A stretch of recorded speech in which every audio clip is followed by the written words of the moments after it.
by alone inside. He's got the breakaway with the touch to the right. Goal! Everything you wanted from this debut. It's branded by. Taking a shot with the left. Goal! Isaac Frank from 25 yards out. The equalizer. Will Kidd with the touch of the goal. It's a go-ahead goal. Minneapolis City. This is the People's Pitch Podcast, the official podcast of your Minneapolis City Soccer Club, brought to you by Summit Brewing Company. Are you ready to party, Karambu, fiesta forever? It is time for the People's Pitch Podcast, the one and only official podcast of your Minneapolis City SC. I am Nate, and I'm joined, as always, by the Lionel to my Richie, John Bisworm. John, do you have anything new to tell the people? Nate, the time has come to raise the roof and have some fun. Throw away the work to be done and let the music play on. Yes, sir, I do have some news. How do I follow that? Just dropping some Lionel Richie lines out there. Yes, I do have some news, Nate. We welcomed a new addition to the family last week, which is why, if anyone was really trying to get a hold of me, I went totally dark for a couple days. There is another heir to the city throne, Frederick Alexander Bisworm. Joined us last week. I've been calling him Fab Freddy, which, a little shout out to an 80s rap mogul. But he's here. And the thing is, man, the guy already respects the game. What? And I say this because he came a week early, but had the total awareness to wait 30 minutes until after I got home from city preseason training last week to come. Yes. So something right there tells me that he's doing it right already. That's awesome, man. How would he have known? Now you're gonna have two soccer loving kids, I think, if Gus is any indicator. Well, yeah, I think like Gus will be a 6 like his dad, and I think Freddie's gonna be like a 7 or an 11, like attacking from the wing. He's pretty wiry. Yeah. Okay. So you gotta have someone for Gus to play Hollywood balls too. Either way, Augustus and Frederick, two Bisworms. The dynasty is secured. Yes. Prussia will endure forever. Congrats. That's really thanks, cool. Man. Really thanks, exciting. man. Appreciate it. So we've got hell of a show tonight in celebration of your new child. I'm excited to get to it. Of course, we got a listener email. Woo! They're coming in hot and heavy now. Fast and furious, if you will. Brief signing news. We have a couple of new signings or re-signings that we want to announce. And then tonight we are excited to be joined by a true pioneer, Jonathan Collura, one of the founders of the new UPSL side, Bugeaters FC, will be joining us. But John, let's start with our listener email. Yes, Nate. Let's dive in. The question comes to us from what likely is the only person who actually listens to our show, Bryn Stark. Thank you. And it's a really good one. He asks, or he notes, so John has done some pretty extensive scouting. Thank you very much, Bryn. I appreciate it. Sure. And is bringing in some great talent. Also, thank you very much, if I don't mind saying so. Very excited to see both Arthur Perrins and Bernard Ashby since I've played soccer with them before. So it seems like Bryn's got some soccer chops. His question is, how engaged was Coach Matt in the process? And I assume he means the process of developing the roster for the 23s. And he asks, has Matt seen some of these players play before? I'm going to assume that means before they came to trial. Yes, or before we signed them. Well, yes. I think I know the answer to these things, but why don't you handle this one, since you were at all the trials and you are the one that brought everybody in. Made the guys put pen to paper. Right. So first off, thank you, Bryn. Another great question. Seem to have a lot of them. Keep them coming. Also, for everyone else listening, please ask questions so Bryn's not the only person. Anyone else? Anyone. Yeah. Is this thing on? So first off, the true answer to the question is Matt has been involved in the process. So we actually had to begin the process of developing roster targets before Matt came into the fold with us. So we knew we were going to have the team. We had talked to Matt about maybe, joining us, and the process had to just kind of run perpendicular to each other. And so I would say out of the say you cut it into a pie, I'd say 80% of the roster Matt is aware of and has seen play, and about 20% is players that he has not seen play live, but we've seen tape on these guys. Okay. So he's had the ability to to pick and choose who he wants out of the group, but there was a few people that I did bring in that were almost signed before he came into the mix, but he has seen all of them. But basically, the task that I was given for the 23s was developing a balanced roster, and we went over that last week. So it's there. The caliber of player was going to be there that we were looking for. So Matt had that input, but at the core of it, he really was. He was kind of brought in a little bit later into the process, but full all in once he was brought in. Yeah. So a little column A, little column B. Right. There were some guys that he did see at trial and was able to evaluate and give input on, but for the most part, final decision was yours. Correct. It was both of ours, but ultimately the decision, whenever it kind of went to, guy A versus guy B, if I had seen them and I had more input on it, he leaned on me a little bit to help provide that kind of final say. Yes. And there was no one that we disagreed on. There was a couple trial guys that we maybe had a little bit of a discrepancy on, but it was really easy to say, will they unseat this other guy who we already have? Yeah. So the so process, even if you're valuing certain guys differently, in the end, that it was a moot point because they were better guys anyway. Right. And Matt being at Bethel, he is part of the scouting network in Minnesota. So a lot of these kids he's seen play in high school, or he's seen their tape already. There was just a few outliers, like Avi Eller out in Columbia was one. And, a couple of the guys that came through from our open trial process, he hadn't seen before, but he did at the tryouts. So I hope that answered your question, Bryn. It was, it was a good one. And total domination from a U23 perspective with the roster. Hope so. Yeah, hope so. But we have other news. So we have a few Crows that are returning to the flock. We are nearing the end of our roster signings. Thank God, it's been a long process. And the announcements keep rolling in. We have a few spots that are still kind of shaking themselves out. But this week we featured two really great players and just all-around great dudes who are returning to the murder. The first is defender Aaron Olson. Most of you know him simply by AO, and we are happy to have him back. He was an original member of the first unit 3 seasons ago, and was a key member of was a key member of our Stegman's MASL back-to-back championship teams. And in fact, Nate, he was actually named Stegman's Club Player of the Year last year. Yes. Amazing. So he was voted on by all the managers. So cool. Super happy to have him. Don't need to go too deep into to him on the field. Anyone listening probably has seen him play, but great defender, just 100% effort all the time. Sometimes a little bit too fiery. Like when I told him before he went on an away game last year, all you need to do is not get a yellow card. And as I'm streaming the game from home, he fouls a guy and then throws the ball out over the end line and gets a yellow card. And there we go. So gotta love the fire though. Gotta love the fire. Always one for a little bit of dissent. Yes. He believes he's always right. So how can you blame him? Yep. The second one is one of those type of players that we talked about when we were going over the U23 roster last show, a converted center midfielder who now plays in the back line. That's Charlie Adams. Goes by Chuck, and Chuck is in his second full year with us, including 2 stints on both of our U.S. Open Cup teams, and previously joining us from the former Minnesota United reserve team that we just completely raped of all their good players. So he was voted to the MPSL North Team of the Year last season, which was well-deserved. He not only possesses great hair and a striking smile and that killer chazzle-dazzle step-over that he dubbed on the show, but he's that attacking mindset out of the back that really ignites our attack on top of all the great things he does from a one-on-one defensive perspective. Yeah, man, I'm really excited to see this wingback duo returning as Crows for 2018. Not that it was really ever in doubt.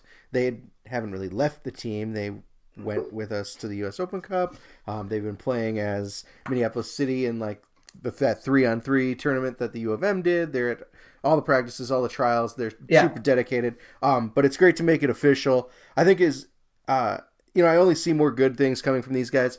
We always know that guys like Abdallah was a lockdown defender, but what I like about having AO and Chuck out there is that both of them can attack. Both of them are pushing upfield.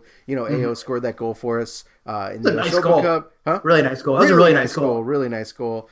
Charlie's always a threat for a long shot. It's just good to have him. Good to have them add that dimension to the team. Besides being great defenders.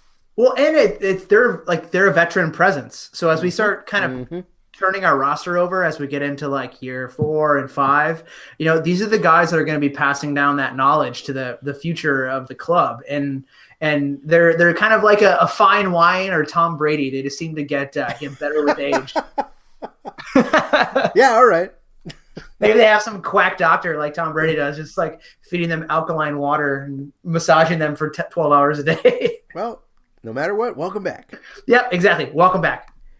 So we are pleased to be joined today by a fellow semi-pro, lower league, Division 0 trailblazer, Jonathan Collura, one of the owners and founders of Lincoln, Nebraska's new UPSL side, Bugeaters FC. Jonathan, welcome to the podcast. Again, thanks so much for being flexible and joining us at a later hour. You bet. And the only thing I'd say there is we're not Division 0. We haven't been offered any sponsorships by RP funding yet. All right. So let's get started here. Why don't you tell us a little bit about your personal soccer background? Like, where did you grow up? Where did you play? How did you come into the game? So I grew up in Omaha, Nebraska, went to school in Lincoln, Nebraska at the University of Nebraska. I grew up on Creighton, watching Creighton play in the NCAA. I remember going to a lot of those games. And then back in the late 90s, this crazy thing came out called MLS, and they had this amazing thing called the shootout. I remember going down to Arrowhead Stadium many times and watching games down there. So I was always a fan of the game. Really started back in probably 1990, really following it religiously. And, things such as the game of FIFA really helped things along with getting to know the different teams and the players and everything else. And when I was in school at the University of Nebraska, the internet came about, and the internet really kind of opened up the whole world where I could start communicating with, fans in England and all those that spoke the same language as I did, and learned a lot about the game internationally. And so developed a big passion for the game, and specifically that in England. And, I always had a goal of owning a team in England, accomplished that in 2015, actually going back in about 30 days to buy another team, a small team at a lower level, and nice. fell in love with non-league in the UK. So, so my background is that, I was a huge fan of the game, bought a team in a town called Alfreton, 5th Division, England, situated between Derby and Nottingham. Bought that investment, and, you're looking at that level of fifth division, you're getting 500 fans a game, and your budget's $1 million US. So really an interesting way to kind of cut my teeth on it, using my business background towards that. And I exited that investment last year, sold to my partners to focus on going after another club. And so instead of going from 5th division, I'm going to go lower, and I'm going to build my way up and build a sustainable business model. I'm going to put an academy over there as well, and then ultimately tie it to the Bugeaters. So here in the U.S. Wow. What town are you looking at over there now? It's a town down in Devon. Back at the end of 2016, I had a deal to buy a team called Torquay, and that deal fell out on the final day. I had talked with the chairman that morning. He said it was a done deal, and then by the end of the day, they decided to go with somebody else who was local. A wildly unpopular decision. Torquay's struggling immensely. So I'm going with a team close by because I love the region, the area, and everything else. And I'm going to take a team and build it up, and I'll get it up from, it's right now 9th division. I'll probably get it up to the 5th division. I'm hoping within 5-6 years. And then I want to make the neat thing is all those teams, they all have some sort of FA trophy. Yeah. FA trophy is actually a level above, but the one we're at is called FA Voss, and it plays at Wembley. And so my goal is to make a run and actually play in Wembley and get promotion a couple of times. So that's a goal that I have, and then ultimately I can tie the team to the Bugeaters. But here in the U.S., I was one of the founding partners of a team in Napa called Napa Valley 1839, an NPSL club. Okay. And helped found that club, helped build that up.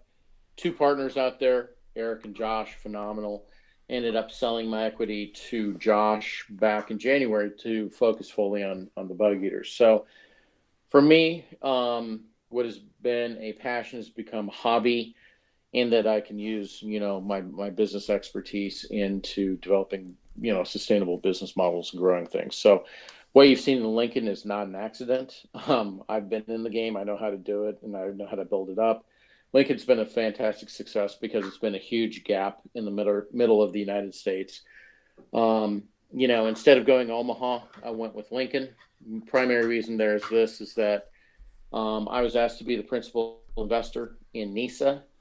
And the guy who had signed the deal for Nice is actually my business partner in the Bugeaters.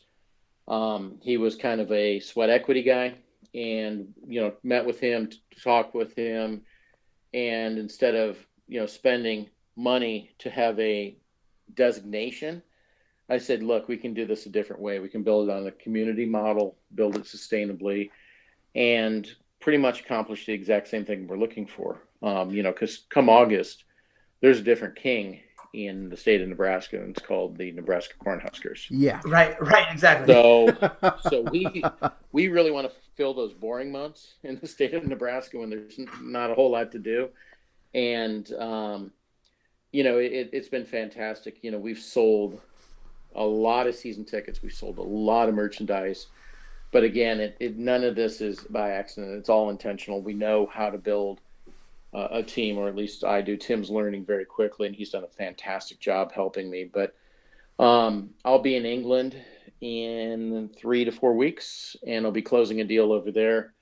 And we're working with a league club on finalizing a partnership where ultimately it's a development partnership where guys who they release from their academy will come to our team in the United States, and we're going to help. We'll not only have them play, but we'll help them get college scholarships. So that's exciting for us. It's really difficult to get Americans into English football. Right. But the way we can do it is we can tie in with the university and ultimately put them as students over there, and we're at such a level that they can play and can play competitively. So it'll be good.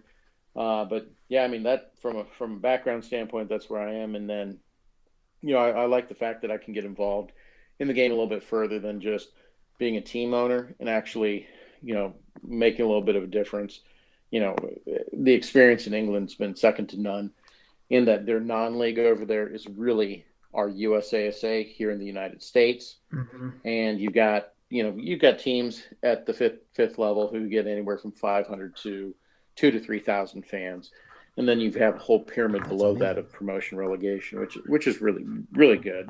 So, a lot of that came into play last week in the discussions. So, what does the infrastructure look like with the team that you're looking to purchase over in England? I understand how the lower leagues in Europe work with more of kind of towns associated with teams, and there's a historic ground that they play at, and there's it's kind of all there for them. And coming in as an owner, like, is that what you're looking for? Like, first off, maybe what does the infrastructure look like for the team you're looking to buy, and what do you look for over there when you're trying to align yourself from a business perspective with somebody that you want to purchase? So first and foremost, this is a community team, which fits what I'm doing really well. Okay. The community owns it today. It's a very small, and when I say community, it's not the town. It's a small community group who owns it. And so they're looking to grow and build. And, really one thing that people forget is that here in the U.S., we tend to be very good innovators and very good marketing people. when it comes to sports. And over there, it tends to be kind of stale, kind of all the same. And, they really kind of stick with what they know. So, you're right. A lot of the clubs will have a stadium that they'll have a 99-year lease on, et cetera. Mm-hmm. What's happened is a lot of the clubs get kind of weary of investors because they're concerned that the investors are only in it to get the real estate and convert it into apartments or hotels or whatever. That's no joke. Right. The reality is that there's no money in the game. There's no money over there. There's no money over here. So you have to be true that, man. Right. You absolutely have to be doing it for the right reason. So right. For me, it's kind of giving back to community and focusing on kind of the charity aspects of it. So, when I didn't get Torquay, the secretary of the team ended up leaving, and he works for me in England. And so we identified this team some time ago, and we've been working with them, and ultimately we'll get this deal done. But they have a very nice ground. They have the infrastructure to build an academy. They have an infrastructure to grow into a pretty significant team.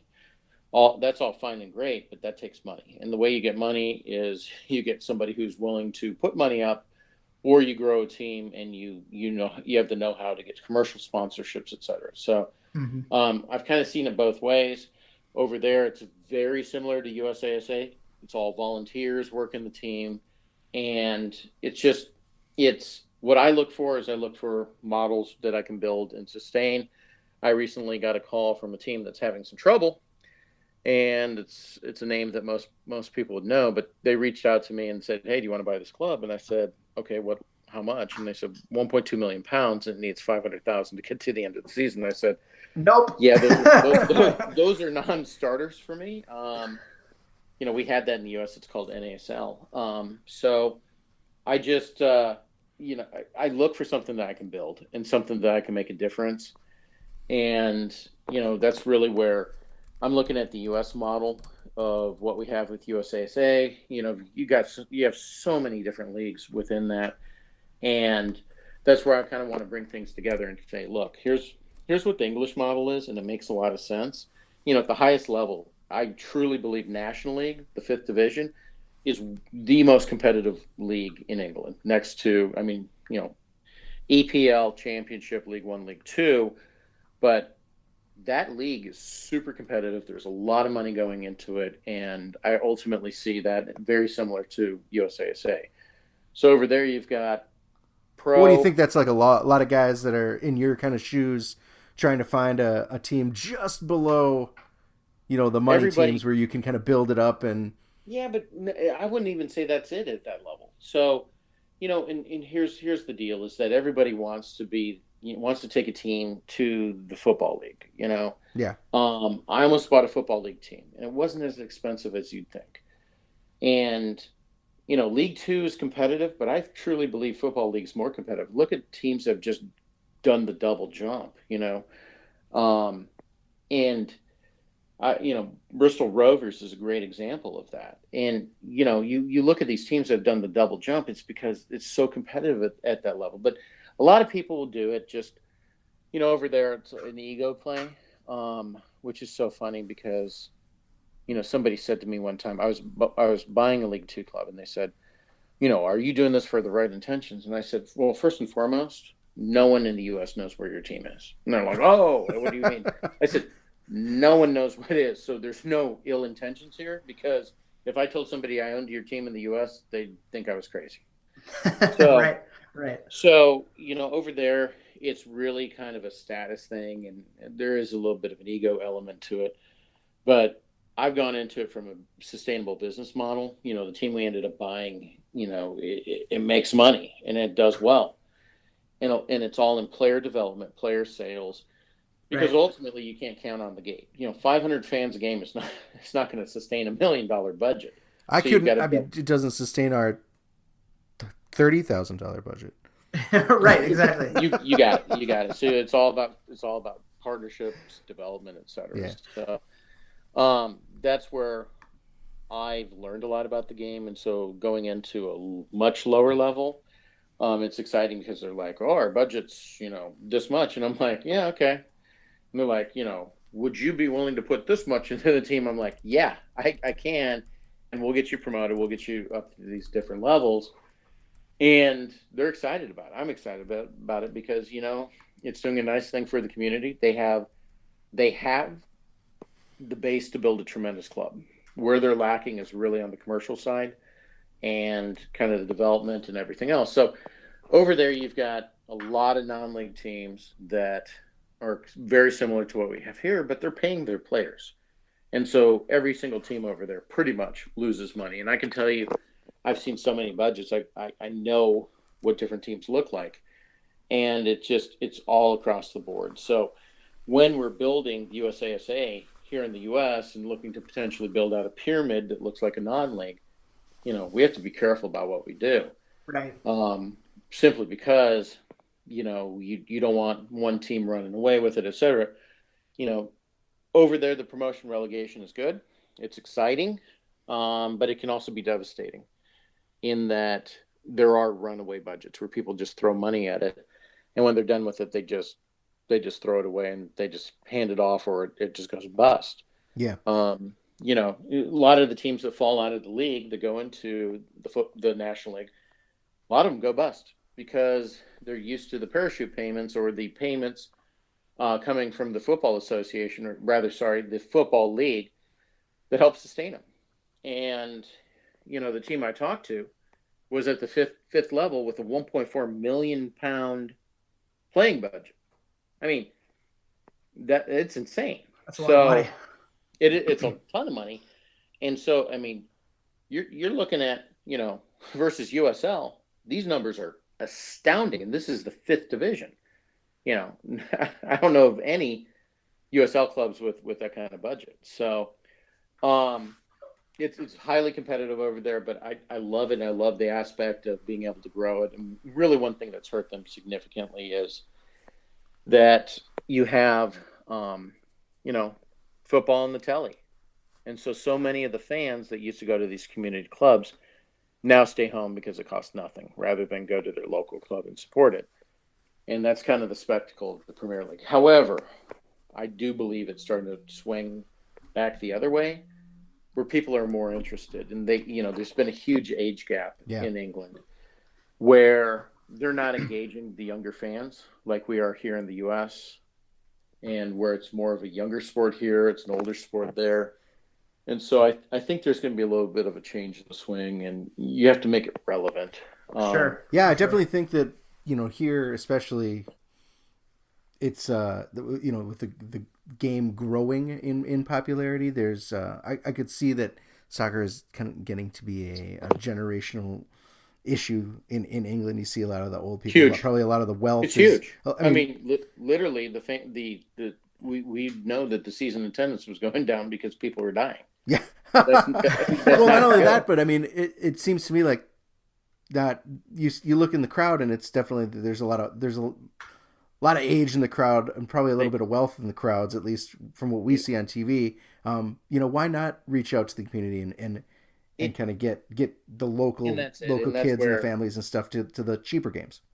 That's it. Is that even the community clubs over there look at it from the standpoint of how do we engage the community, and they don't have the innovation. There are no entrepreneurs, so they don't understand exactly how to do that engagement. So that's what I'm hoping to accomplish. Cool. Sure.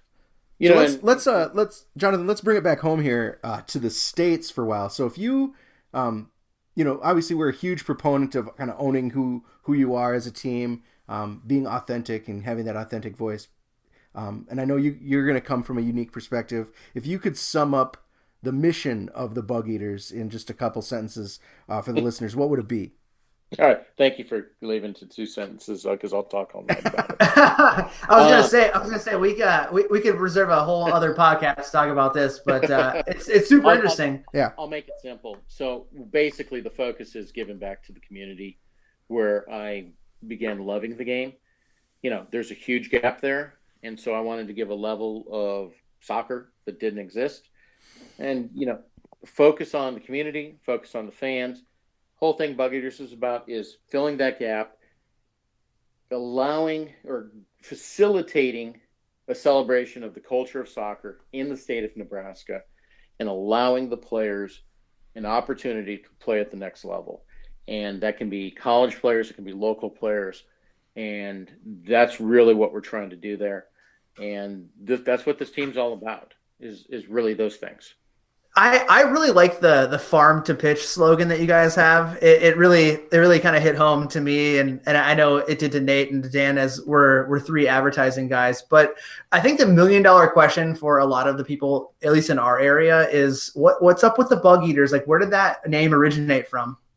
So Bugeaters was a name given to the citizens of Nebraska back in the 19th century. So as you could imagine, the state was pretty much agriculture back then. We didn't have the metropolis of Omaha, and we didn't have a whole lot going on. So what happened was this is that this is the story, is that there was a drought, and as a result, there was a plague, and the grasshoppers came in and ate all the corn and all the crops. And so literally the nickname for Nebraskans, dubbed by wonderful states such as Iowa, was that they were the Bugeaters, because they had nothing else to eat. So that's really where it came about.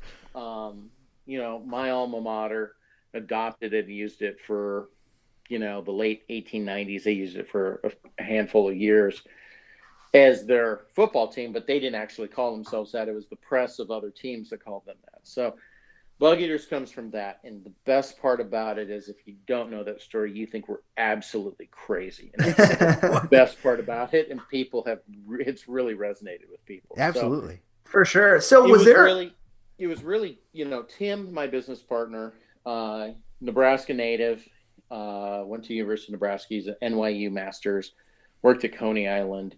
And, he came up with, he didn't come up, he said, "Hey, we got to call this team that." I said, "Oh, absolutely." So, we did some research on it. We basically went and bought all the marks, filed trademarks and everything else. So we would be in good shape, but it's resonated well. Now, let me expand into the logo. So 2 things. The logo is as simple as can be. I love just the kind of the black and white. It really popped for us. The tractor on it is actually based on a tractor that my family owned in Lincoln, Nebraska. It's on top of a giant soccer ball, because in the state of Nebraska, you got to have a giant soccer ball so people know what you are. Right. You gotta be clear. Right. Yeah. So, was there an existing amateur infrastructure that you're building off of that served kind of as a skeleton for the Bugeaters? No, I just jumped in and did this. I mean, that's what it takes sometimes. Truth be told, I had been talking to NPSL and PDL since 2015. And, it's always, we got to do a case study on this and case study on that. And I said, you know what, I'm just going to do it. And because I know the basics of it and I could support it. And so Tim and I made the decision to move forward with it, and we were working with NPSL for a while. Mm-hmm. And, I got busy with, my day job stuff. And so last fall, I just didn't have time to put together the application for NPSL. And so we jumped on UPSL, which was basically a way for us to jump into the game. It was a low risk, low budget deal to do. We didn't have a stadium at the time, and we got it done, and it resonated. And, my argument has always been, fans just want to celebrate the culture of soccer. I don't think it's as much as, they have to have a pro team, mm-hmm. that they have to have a certain level of team, that they just want to go celebrate the culture of soccer with like-minded fans that really engages the community. And so what we have found is that is absolutely true. Yeah, I mean, we found, we were in the PLA in our inaugural season, now the UPSL, and it really doesn't matter. Like, people don't care what league you're in, is if it's not MLS. This is the exact conversation I had when I was looking at other leagues being non-USASA leagues. Yeah, and I said no one cares, and I do think that there is a level that people care, and the reason we did a team in Lincoln is because it's centrally located. It's a fantastic community, and ultimately, I have no doubt that USL is going to go into Omaha at some point. I think that's going to be a tremendous thing for us. But I don't want to compete with them. I want to own a market and be able to have this amateur mm-hmm. level where we can make a difference. And that's really what I'm looking at. And what's funny is that everybody's throwing around the word amateur and pro and everything else. Here's what we have in England. It's contract player or non-contract player. Nothing else. Yeah. And every player signs a contract or a non-contract. And that's what it is.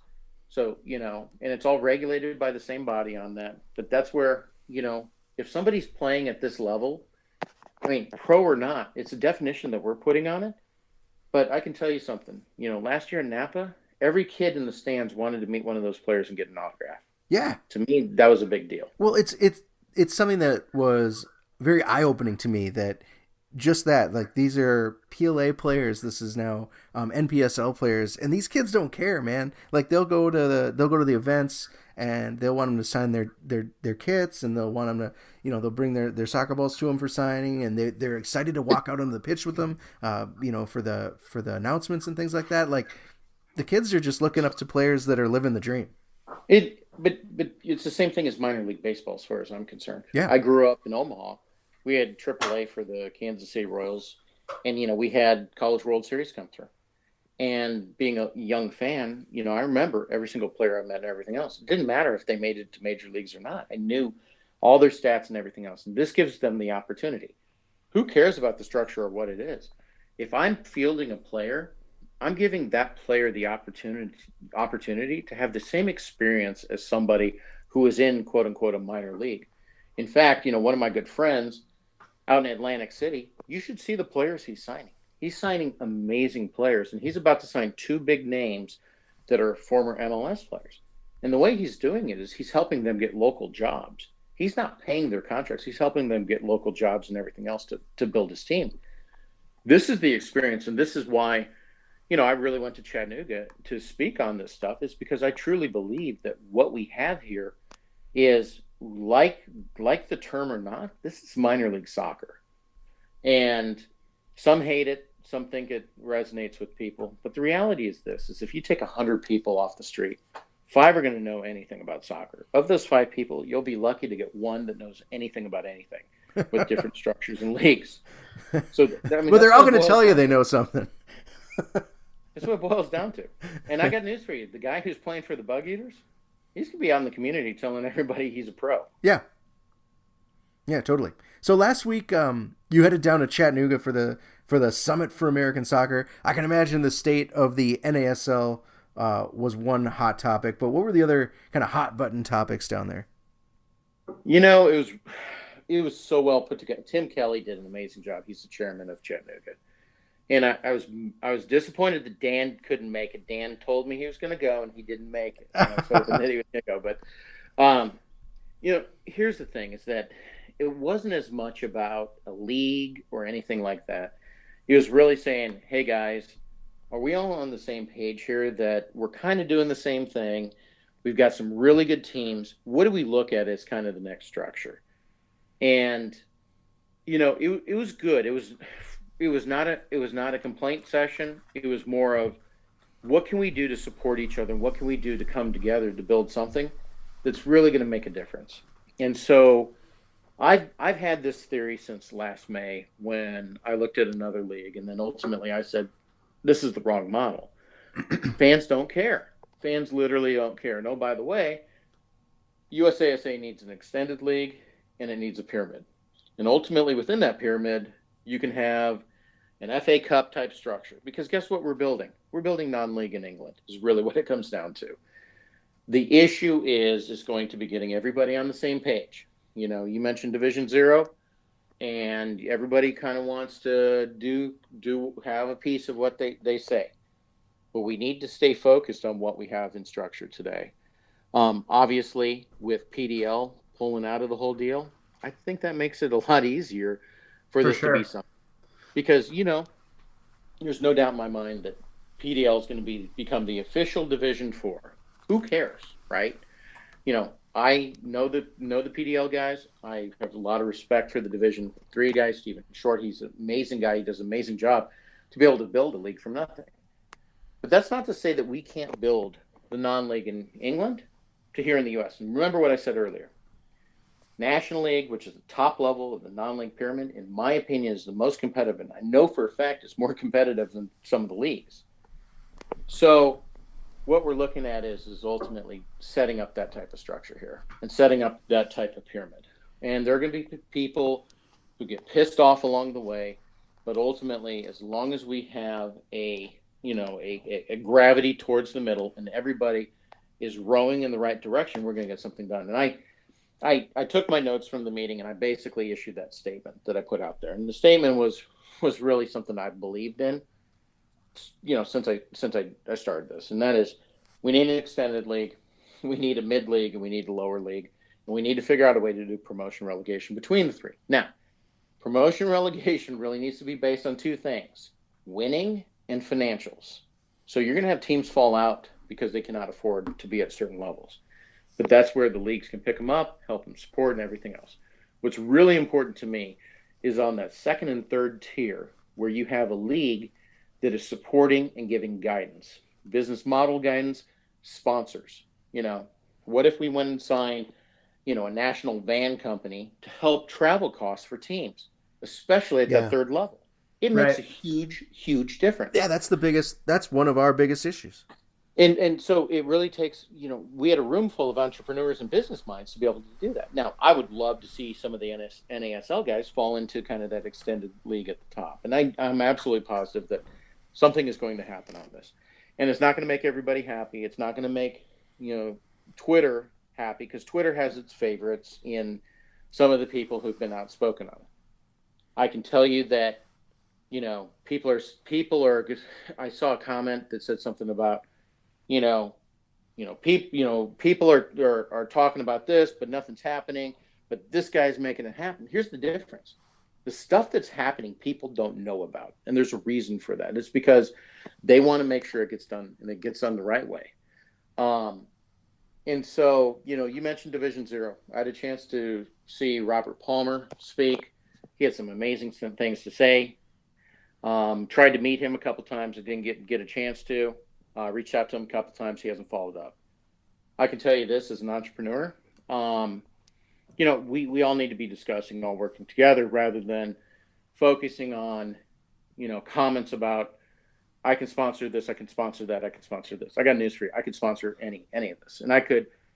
My difference is that I'm going to focus on a structure from a league and helping that league get those sponsors and helping from a sustainability model of business. And it's not about one team. It's not about one individual. It's not about anybody's company. It's about working as a collective here. And I really respect the guys at NPSL for bringing it together, for looking at it, saying, we're kind of the core. NPSL has come a long way in a short amount of time. And, I would imagine that, we will have some follow-up summits. One is coming. I think it's sooner rather than later. So it's going to be interesting. It's going to be interesting to see how many people attempt to derail this with their own agenda. Mm-hmm. Mm-hmm. But I tried to be outspoken with my comments. They're very basic comments, very watered down. And I got a very positive reaction on it.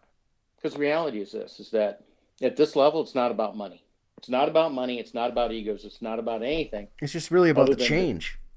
It's about building something that's sustainable. What if we had the English non-league here in the U.S.? Wouldn't that be amazing? It'd be amazing. And, I don't care what level we fall into. I don't care. As long as it's the right product for my community and for my fans. And I can tell you this is, I'm expecting a good number of fans this season, and we're going to field a competitive team. I signed a technical director who's absolutely amazing. He won the NAI title 2 years ago, undefeated. Last year, he lost 3 games.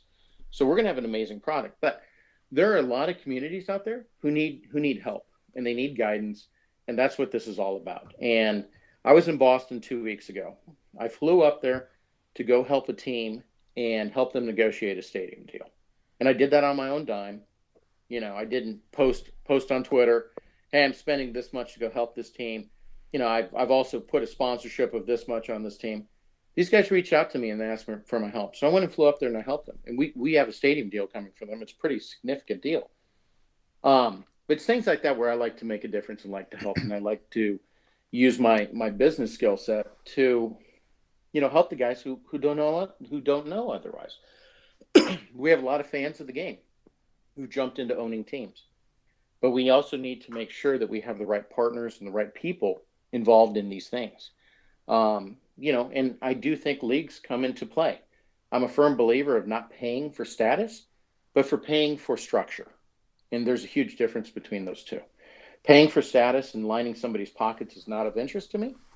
Paying for structure and infrastructure and somebody who's actually going to make the schedule is definitely of interest to me. Yeah, I mean, that builds everything for the future. That keeps sets the foundation up for people to come in and do the same thing that you're trying to do, or do the same thing that we're trying to do. Well, and that's where what I found is that the people in Chattanooga were there mostly not for self-intent, but to focus on what can we do as a whole and how do we make a difference. This isn't a signing the Declaration of Independence event. and the truth of the matter is that this is a lot of common sense. So no life-changing decision came out of the summit, huh? So much of it's just common sense. It's like, Here's an idea. Let's have multiple levels. Okay. Maybe we need an extended season. Okay.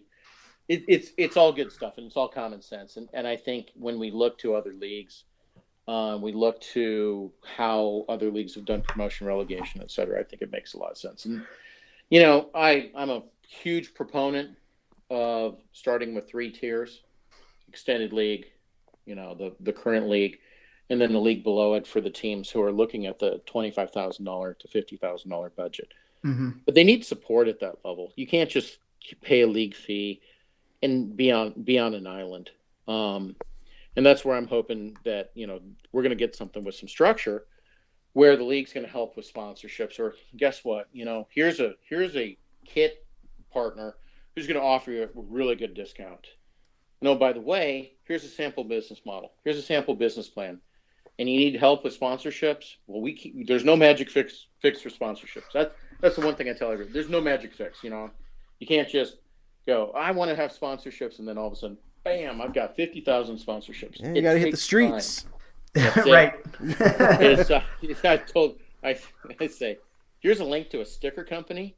Go get 10 people to go hand these out and start there. Basically. Right. Talk to every car dealership in town. It sucks, but that's how it starts. That's how you do it. And somebody asked me how much we got for our things, and I told him, and he's like, wow. And I'm like, again, this isn't my first time doing this. Right. Like, I just fell into the sponsorship, and it was just amazing. So you mentioned earlier your technical director. We're fairly familiar with him because one of our players is a graduating senior of Hastings College. But so to kind of circle back to your team, how far along are you in the roster building process, and where are you drawing your players from to fill it? Is it the University of Nebraska system, or local amateur clubs, maybe Creighton? How are you kind of bringing your guys together? All of the above. So, first season, it's kind of all the above, it's like playgrounds, elementary school. Now, so really what it is Aaron is fantastic. And so we've had one formal tryout. We'll have a second one coming up, but we're starting late in the game. So we're getting what we can, but we're pretty confident in what we have. And Aaron's our technical director. We have some coaches who are these Bosnian guys who are amazing. And, we have another guy who's a Rocky. These guys have been in Lincoln. They know all the people. They know the schools. So it's coming from a combination of college, coming from a few local guys, and it's all the above. University of Nebraska doesn't have a men's team. University of Nebraska Omaha does, but most of those guys are already placed, think, right. Des Moines, right, et cetera. So we're putting together a pretty good team this season. Our goal in 5 years is to have a development program much like Chattanooga. And I told that to Tim, and he kind of looked at me like, he's like, what are you thinking? But the reality is we can do that. And, the game on the pitch is going to be good for us this season. It's not about winning anything this season. It's about being competitive and putting a good product out there. Yeah, Right. it's really, outreach and connecting with the community and getting people to start You know, coming to the and games there's and this game on identifying April with the team. 21st. This game on April 21st. We're probably not going to have any college players, so we'll do the best we can. But hopefully, we beat those guys. I really hope we do. Oh yeah! So you guys are coming to town for the first leg of a home and away friendly against Minneapolis City. So, like you're touching on, like it might be only the first or second time that you guys maybe that see action in the spring. What do you think you'll be evaluating, and where in the team's development do you hope you'll be, or you're just going to get guys hopefully starting to gel or trial by fire?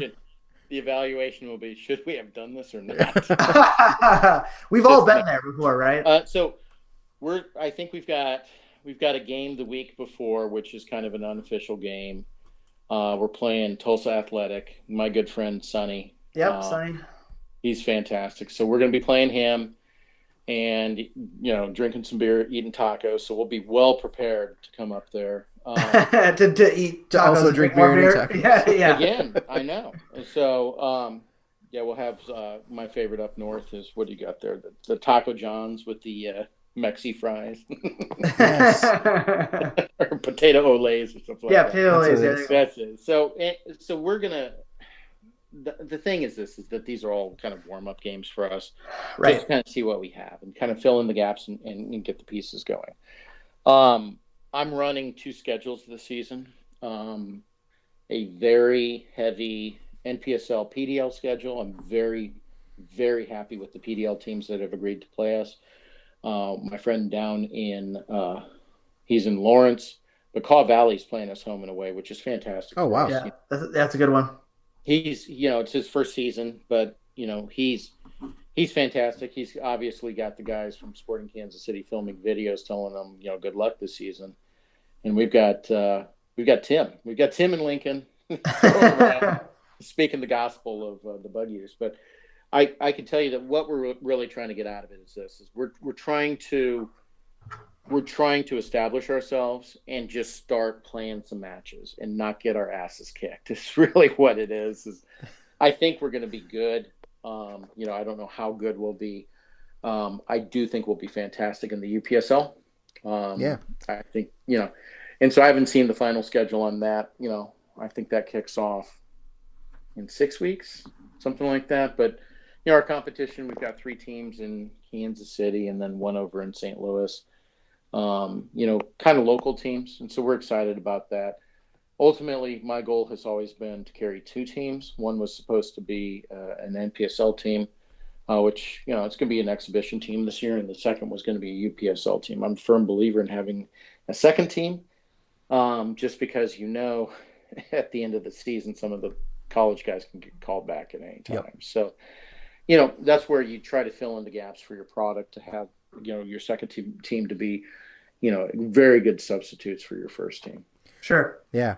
So we, Jonathan, we mentioned earlier that we're ad guys, John and Dan and I, all in advertising. And I got to say, I love the branding. Like you touched on it earlier, you kind of had thought about it. It was Tim's idea. So but I think it's so important to set yourself apart from like the hundreds of other basic crest FCs out there, like your name, the logo, the kits. Lincoln City FC. Right. The farm to pitch line. It's all gold. Here's like the old soccer ball from the 1970s on our logo that we just cut and paste. Yeah.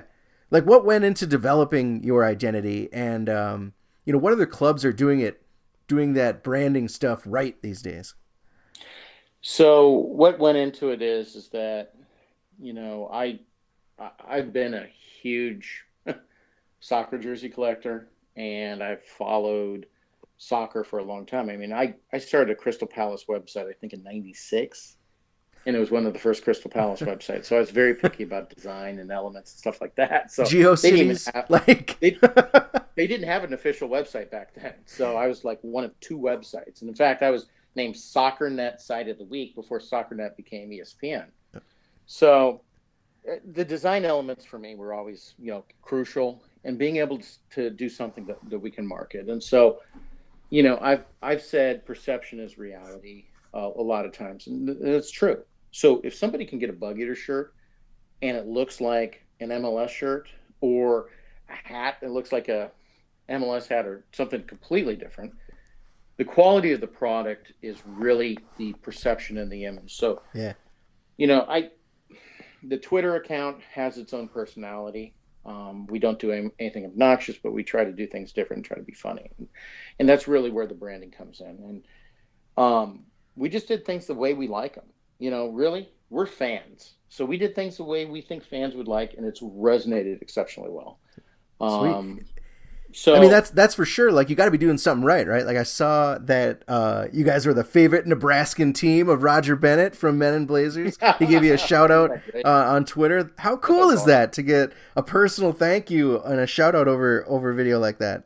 Yeah, stuff like that's fun. And again, a lot of it's, we're not new to this. We know the people, we know the right people to contact, etc. Rob Stone reached out to us and asked us for some gear, and he posted on Twitter, and stuff like that. We love the brand being out there. And I would say we're not just, people in Nebraska like us, but there are people coast to coast that love us. And, we've sold gear in every state.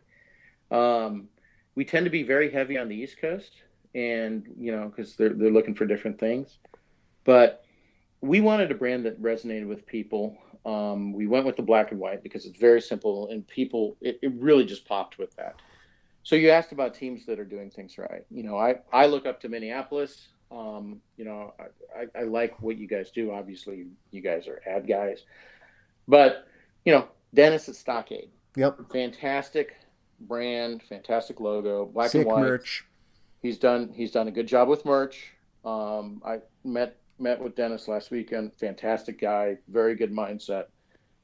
I can go on a tangent about how I don't think budgets are a one size fit all, as you guys well know. But I think, it's brands like that make a difference. We launched Napa last year. It was a good brand. People liked it a lot. Wasn't exactly all that I wanted. And you look at things that are different, and that's what people really, really gravitate towards, or things that, like the name. People wanted something that says Bugeaters. I'll wear a Bugeaters shirt, and people look at me like I'm an alien. And but at least they know it's soccer because it's got a giant soccer ball in it. That's the key. But there are a lot of teams out there that are doing things that I like. You guys for sure are definitely one of them. Stockade's another one. Detroit is off the chart. They do an amazing job. Sean last weekend said, he goes, "Hey, we're a soccer team, and then most of the year we're a t-shirt company," and that's a fact. Well, they've got, like, this is crazy for me to think about, but they've got a full-time like merch store.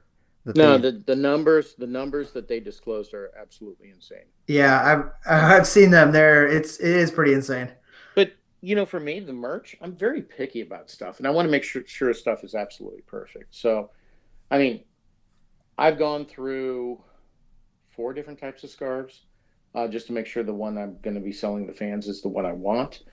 But we have different types of hats that are coming out, and the hats that were the legacy hats. People love those hats, and the way I found that was there's a brewery here in Texas. I'm Texas based. I'm originally from Nebraska, but I'm Texas based. There's a brewery here in Texas, and they have this badass hat, and I'm like, "What is this brand?" It was Legacy. I'm like, "I'm going to call these guys." They're like, "Oh, well, the minimum order is this." I said, "Fine." So I'm lucky in the fact that I've had the ability to get good merch, but it has helped the brand significantly. One lesson I've learned is people absolutely love stickers. I had no idea. Right? Yeah, man. Who would have thought? Had no idea people love stickers as much as they do. We've spent $2,000 on stickers and given them all away. So, if you're ever in the Boston airport, look around. There's a bar with one behind them, with the Bugeater sticker behind the bar. We love pasting them everywhere and just kind of spreading the brand. We've found that Nebraskans love it, and that they're really rallying behind it. I think the combination of a good brand and what you stand for is a winning combination, and people will come out for that. Right on. So I think we're at the point now where we need to dive into the world famous Lupien Automotive Speed Round, Jonathan. So the People's Pitch Podcast Speed Round is brought to you by the wonderful people in the Valley of Gold at Lupien Automotive. Whether it's time for a tune-up, time to get your next car, or you just like to walk around the showroom and feel really important, Lupien Automotive will treat you right. Head on down to lupien.com for all things car. Do they clean bugs out of the grill? I'm sure they will. They've got some high school kids that do some detailing. Oh yeah. Everybody's chasing a buck, so I'm sure you could. So here's how the speed round works. There are 10 questions. We cannot move on to the next question until you give an answer. Kind of first thing that comes to your mind. We always ask everyone, like, do you need a quick break to stretch, or you need like a beer or a glass of water or anything, or are you good to go? You know what? I think I'm ready for this. All right. So question number 1: in what state was the first Arbor Day celebrated? Nebraska. All right. Well, 1 for 1. Nice. Question in Nebraska City, if you want to be specific. Wow. If you are an Entomophage, what type of diet do you adhere to? Plant only? No, it is a bug eater. So if you see what we're doing there. Of course I should have known that. Well, and you learn something new every day, right? We like to ask our guests, what's the first big or like best soccer moment you remember? 94 World Cup, U.S. Brazil. Oh, sorry, U.S. Colombia. Sorry. That was a big one. That was a really big one.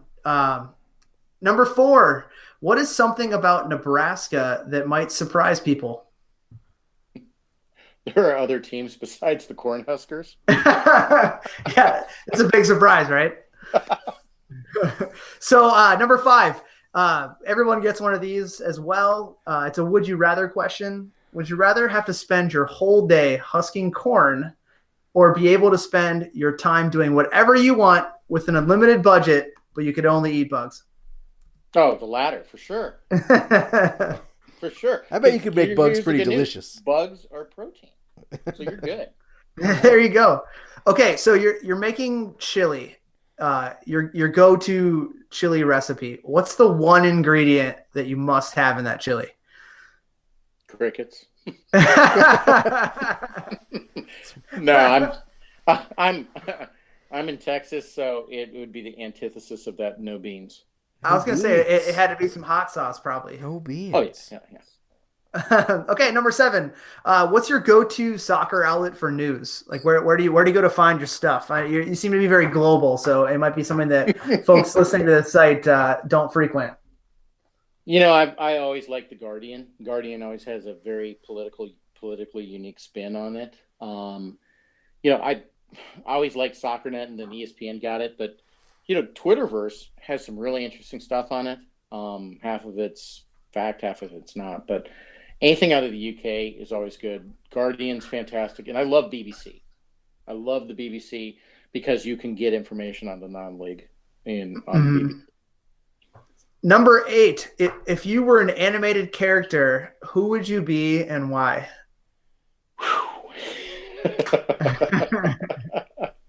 If I were an animated character, I would be...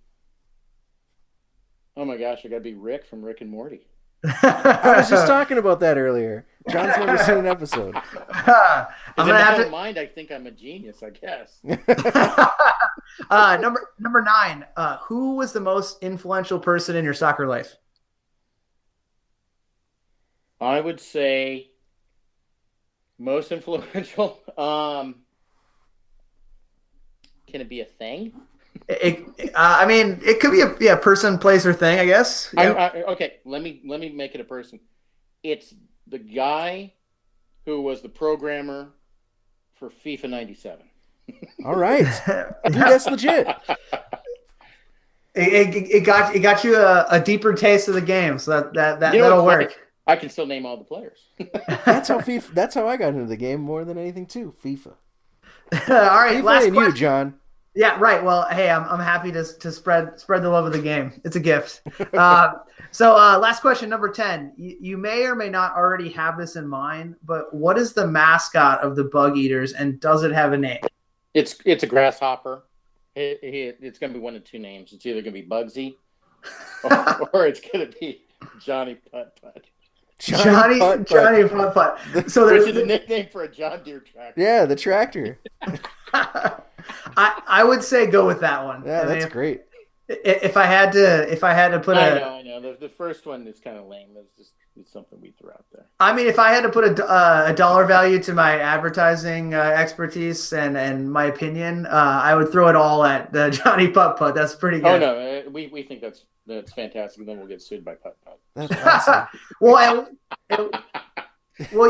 you made it through the I got one wrong, and I feel really bad about it. Yeah, it's all right. It's okay. But we'll make sure that we have proper tractor parking on the 21st. So if anyone wants to make the trip up to the match, we'll save some room for Johnny Putt Putt. You want to hear? I'll just tell you kind of something funny really quick. So I was in England about 6 months ago, and literally we were over by Peterborough, and we got stuck behind a tractor show. And so along the highway, a tractor show, and a lot of them were steam-powered tractors, which I had never seen or knew existed. So it was definitely an inspirational moment for us. Yes. Like they were on their way to the tractor show? It was like a tractor parade?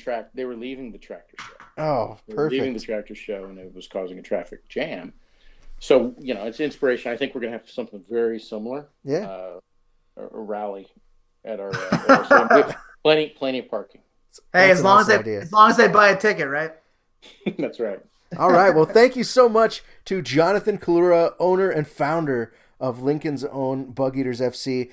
We will get the chance to match up with you fine folks with both of our U23 and our senior team this year. You will be in town in the preseason to face the U23s, or to face the NPSL side, sorry. And then our U23s will be making the trip out to Lincoln later in the summer. Friends, let me tell you, if you want to support like-minded soccer right here in the Midwest, I strongly recommend heading over to bugeatersfc.com and checking out their merch and, of course, their memberships. Jonathan, there are non-resident memberships available, correct?